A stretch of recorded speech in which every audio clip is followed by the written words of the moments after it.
happening in those departments in terms of modernization and in terms of automation. Thank you so much. Can I invite Mr. Sanjeev Rege, Regional Sales Head, to come and share his views on what digital governance and transformation is all about. Good morning. Good morning. I couldn't hear it. Good morning. Good morning. That's good. Okay, so is this mic on? Thank you. So I'm going to be talking about the digital transformation, but before I do that, I wanted to welcome you all to this particular event. I think Microsoft, after nearly 3 years of break, is doing this kind of event, and people have been asking me for a long time saying, what is Microsoft doing? Why those events have stopped and things like that. But and thanks to my team here, Dheeraj, Balan, and everybody, to helping me to set this up, or helping us to set this up and get this to you. As Ma'am very correctly said, that it's not about the technology that you buy, or it's not about the technology that you have, unless you completely unleash the potential of the technology that you have procured or are going to be using. The purpose of when we were discussing about what we should be doing it for Gujarat as a state, Gujarat has been always leading in the e-governance, whether it has been the IGR on the land records applications or the PDS application, the Swagat. Today, Gujarat has become a role model for a lot of other states, and they are following Gujarat. But that's a stage, and it's good to have that kind of environment. But to remain number one is also equally important. Not only be number one, but remain number one. And as you know, there's been always a fight between Pepsi and Coke to remain number one, Microsoft to remain number one. So it's always important to be there. Now, what is that when we were thinking about what should be the next topic of Gujarat, what should be the next transformation of Gujarat, we thought about the trends that are coming in the industry. We thought about the environment that's changing, the compute that might be required, the analytics that might be required, the devices that are coming, and the business models that are changing. So when I talk about the digital transformation in the country that's happening, there was a time, and like Ma'am also pointed it out, we used to go down to the agents to do our booking for IGRs, for our property registration. There came a time when online booking and property registrations became online. Now what next? Is that all? What do we do next? If I talk about from a skill building perspective, we have enough skills available. But then those skills are not only related to IT. The skills have to be built up for other activities. Could be something like somebody is expert on pottery, somebody is expert in Gurjari. How do I build those capabilities in addition, and how can technology help? So when we are talking about transformation, we are saying that technology becomes an inbuilt part of it. I'm knowing that tomorrow there's going to be a big event where Gujarat will be launching around 300 smart villages. And that's a new area. Now the question is, there is going to be competition, but is technology also going to be playing a role? Absolutely yes. Now how do you measure those things? How do you have analytics built onto it? How are you ensuring that the trends are taken up? So we had some customers in the past who have been talking about transformation, and I'll take up some examples here. Some I will name as the customers and some I cannot name the customers, but just to give you an idea. We have lifts in every particular building which is at least 4 floors and above. And you would have heard this name called as Tyson Group. Okay, they have one of the world's largest lift making company and lift management companies. Or elevators is what I will call it as. Now what they did, they found that if they put manpower to do that lift management, it's becoming too difficult. So what they did was they put some sensors onto those lifts, and today the entire data from across the world of the lifts is getting loaded into their data centers. Okay, and that particular information they are able to analyze it even before the lift goes down. So the improvement to the customer's experience has been excellent. Today they know at least 3 months in advance which particular part is going to fail. If I look at from a government perspective, if I look at water, okay, and I'll not take up government for the time being, there is an Indian company which has now gone ahead on an IoT model or an Internet of Things, or probably some devices that they have put into their systems, which ensures that the water wastage is reduced. They are moving on from being a purifier company to water as a services account. Now what that basically means is that every water that you take, if there is a sensor, giving an example, we had those devices where I would rather put up a glass in front of that sensor, only then the water flows in. Now if I look at this to be converted into a government environment, I could be using a sensor at the dams, where I know what the water level is, and this kind of information that I'm going to be getting is going to be humongous. Can our data centers in Gujarat handle it? Maybe it will be like terabytes and terabytes or petabytes of data. Are we ready for it? The second important thing in our everyday life, what we have been doing. How many of you use WhatsApp? That's it. How many of you use Facebook? What were you doing before Facebook and WhatsApp was available? SMS. Okay. Why did you shift to WhatsApp? User friendly, free. Okay, what else? Do you think it is free? It is never free. Nobody in this world is free. Nobody gives you a service free. There is no charity. Okay? Even if you are using WhatsApp, your service provider is charging you for that data. So don't ever think that WhatsApp is free. It's only the application that is free. Okay, so fundamentally when I talk about free, there's nothing free. Nobody gives it.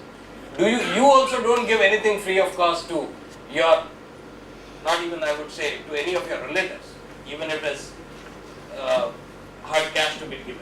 You don't give it free. You say, I will get something, or maybe there is a relationship. The value could be different. It could be cash, it could be kind, it could be anything else. So the point what I wanted to put up is that when you're looking at these kind of technology trends that are coming in like WhatsApp, Facebook, and you have been very glued to it, thinking that it is free, it was never free. Now that's the point. Can I bring these technologies traditionally which are available on the public market for the citizens or for the people into my organization? Can I build up a WhatsApp within my organization? Can I build up a Facebook for my organization?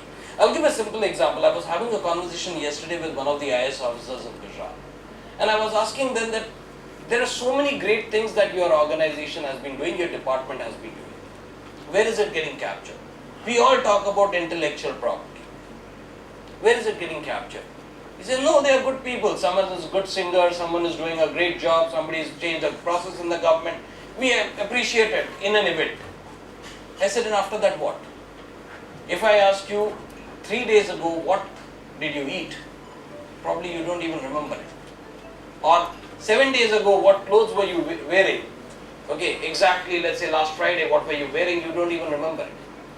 Now, our memories are short. So I need all this intellectual property that is available, which somebody has been doing it great things, has to be captured somewhere. And how do I capture it? And as ma'am very correctly said, that it's not about capturing the data, but then those particular information should also be available to people on mobility, on mobile devices. So I'm going to be taking you through a video to show you what Microsoft is thinking about from a future perspective, which covers up areas like mobility, how we are changing the mobile devices or the devices that you will be using in the future. What are we doing on analytics? How easy it's going to be in analytics, how easy it is to use, I'll say, touch capabilities, how easy it's going to be information that you are storing, whether you are storing in your data centers, in SDCs or anywhere else, what kind of infrastructure you might need and how it will be used in the environment. I'm going to be just playing a video for that. So this is the future of Microsoft's technologies coming in.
transformation that we are talking about.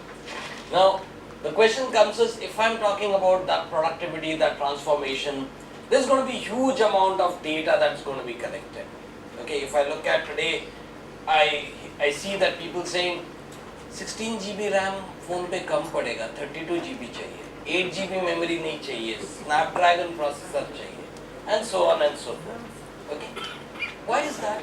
If I look at today, what you are doing is you are managing a SMS, you're managing a WhatsApp, you're managing a Facebook, you're managing your emails, you're managing a Gmail, you're managing your official mails, then pata nahi aur kya kya communication mechanisms hai, of course, like YouTubes and other things, where the information overload is happening for all of us. Now when I talk about an information overload that's happening for all of us, where are we going to be doing and where are we going to be hosting this entire data? If I ask you, what do you think would be India's mobile device penetration in 2020? We have a vision in Gujarat of 2020. So, where do you think, what would be India's penetration for mobile devices? Any idea? Any number? And there are gifts for people giving right answers. 500 million. 500 million, you are close, but still not accurate. This is a projection. What could be that number? The recent one. Any other guesses? एक ही बंदे ने answer, बाकी कहाँ है?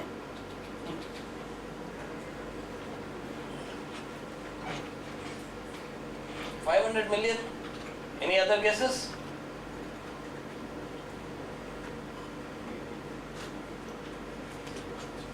Two gifts. Do we put it? Two gifts for the right answer. Sorry. 600 million. Absolutely. So Dheeraj, get him onto a goodie please. Right now. Right now. Okay. So 600 million is what is expected by 2020 the mobile devices to be sold. Now imagine the amount, if I look at, let's say 7.5 crores or 8 crores people sitting in Gujarat, which is your citizens, including you, because you are also equally a citizen while you are a government. Okay. Where are you going to be having, because the citizen is demanding data. Citizen saying, मुझे ये अभी चाहिए, ये मुझे, अगर Uber के पास गाड़ी नहीं होते हुए भी वो इतनी बड़ी सर्विस दे सकता है, ओला जिसके पास एक भी कार नहीं है वो इतनी बड़ी सर्विस दे सकता है, होटल इंडस्ट्री ओयो के साथ आपको चीप होटल्स दे सकती है, फ्लाइट्स के टाइम पे एक टाइम पे एजेंट्स नहीं होने के बावजूद आप मेक माई ट्रिप या क्लियर ट्रिप से आप बुक कर सकते हो. Exactly now the citizen is saying government अगर ये प्राइवेट प्लेयर कर सकते हैं तो गवर्नमेंट आपके पास तो पूरी मशीनरी है, टेक्नोलॉजी है, इंफ्रास्ट्रक्चर है, you are the givers for us, what are you doing? Is that the question not coming? You as a citizen also not asking कि मुझे क्यों जाना पड़ता है प्रॉपर्टी डिपार्टमेंट में या मुझे क्यों जाना पड़ता है तलाटी के पास ये करने के लिए? Why can't that information be available to me on a door step? And exactly everybody is thinking on the same lines. How do I make or how do I keep the amount of information that's coming, the integrated information that I will need onto an infrastructure which is scalable, which is reliable, which is giving me an uptime with zero or I'll say very minimal latency. Have you ever seen a Jabong.com or a Make My